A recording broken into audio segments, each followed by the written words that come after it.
Hello. അപ്പോൾ ഇന്ന് നമുക്ക് അടുത്തൊരു ലീഗൽ മാക്സിം നോക്കാം. ദ ലീഗൽ മാക്സിം ഈസ് ക്യൂ ഫാസിറ്റ് പെർ ഏലിയം ഫാസിറ്റ് പെർ സെ. It means that when someone acts through another person, the law considers them to have done it themselves. However, for this liability to apply, the two parties must have a specific kind of relationship.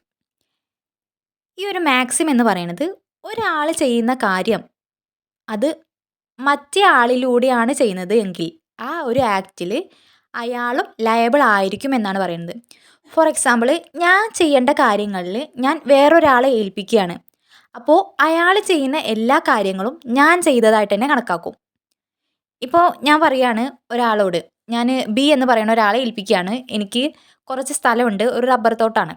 അപ്പോൾ ആ rubber തോട്ടം എനിക്ക് വിറ്റ് അതിൻ്റെ cash കിട്ടണം എന്ന് പറയുകയാണ്. അപ്പോൾ അത് ഒന്ന് റെഡിയാക്കി തരാൻ വേണ്ടിയിട്ട് ഞാൻ ബീനെ ഏൽപ്പിച്ചു.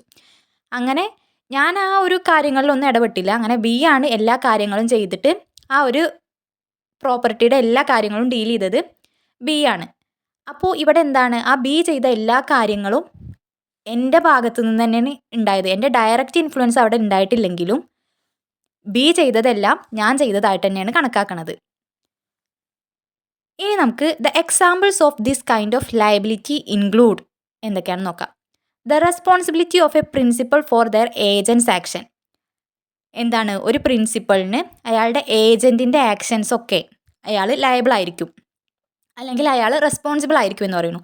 ഞാനിപ്പോൾ ഒരാളെ ഏൽപ്പിക്കുകയാണ്, കുറച്ച് സാധനങ്ങൾ ഏൽപ്പിച്ച് നിങ്ങളത് കൊണ്ടുപോയി ഒരു കടയിൽ കൊടുക്കുക പറയുകയാണ് ഞാൻ എൻ്റെ ഒരു ഏജൻറ്റിനോട്.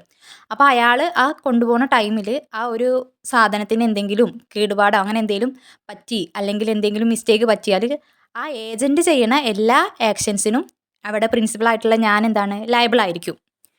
Then the liability of spouses for each others wrong doing.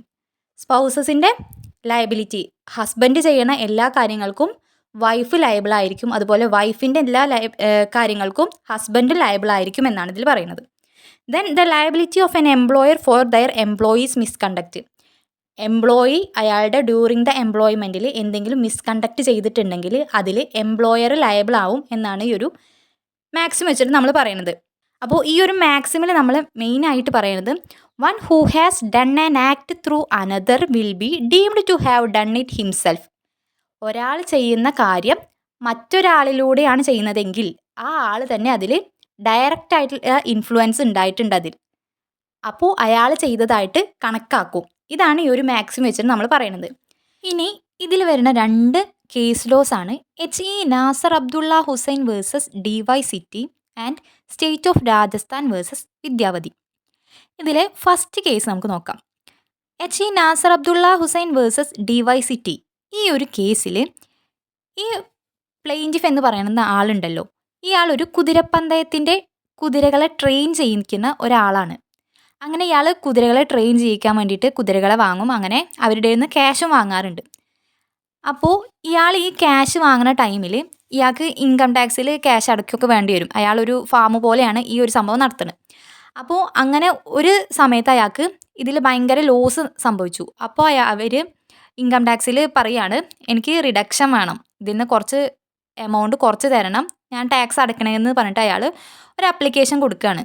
അപ്പോൾ ഈ അപ്ലിക്കേഷൻ കൊടുക്കുമ്പോൾ അവിടുത്തെ ആൾ അത് റിജക്റ്റ് ചെയ്യാണ്. കാരണം ഇവിടെ അയാൾ ഡയറക്റ്റായിട്ടല്ല പണി ചെയ്യുന്നത്, അയാൾ വേറൊരാളാണ് ചെയ്യുന്നത്. അതുകൊണ്ട് അയാൾ ഡയറക്റ്റായിട്ടൊന്നല്ല അവിടെ പണി ചെയ്യുന്നത്, അതുകൊണ്ട് ഇത് അപ്ലൈ അല്ല എന്ന് പറഞ്ഞിട്ട് അത് ഒഴിവാക്കി.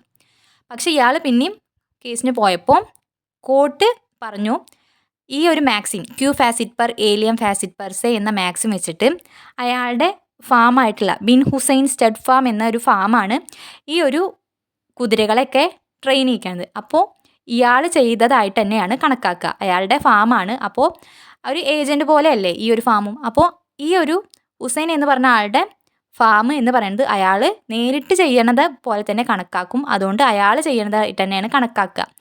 അതുകൊണ്ട് ഇവിടെ അയാൾക്ക് ഈ ടാക്സിൻ്റെ റിഡക്ഷൻ കൊടുക്കാം എന്ന് പറഞ്ഞിട്ട് കോടതി അലോ ചെയ്യുകയാണ് ഈ ഒരു കേസിൽ. Then state of Rajasthan versus Vidyavati. ഇതിൽ സ്റ്റേറ്റ് ഓഫ് രാജസ്ഥാനിലെ ഒരു ഡിസ്ട്രിക്ട് കളക്ടറിൻ്റെ ജീപ്പായിരുന്നു. അത് ഒരു എംപ്ലോയി, ഒരു ഡ്രൈവർ എടുത്തിട്ട് ഓടിച്ചു പോവുകയാണ്. അത് ഒരു വർക്ക്ഷോപ്പിൽ നിന്ന് എടുത്തിട്ട് ആ വണ്ടി പോരുന്ന ടൈമിൽ ഈ വഴിയാത്രക്കാരനെ പോയി ഇടിച്ചു. അങ്ങനെ ആ വഴിയാത്രക്കാരൻ മരിക്കുകയാണ്. ഒരു പെഡസ്ട്രിയനെ ഇടിച്ച് അയാൾ മരിച്ചു പോവുകയാണ്. അങ്ങനെ അയാളുടെ മരണത്തിന് ശേഷം അയാളുടെ വിഡോ വന്നിട്ട് അവർക്ക് കോമ്പൻസേഷൻ വേണമെന്ന് പറഞ്ഞ് അപ്ലൈ ചെയ്യാണ്.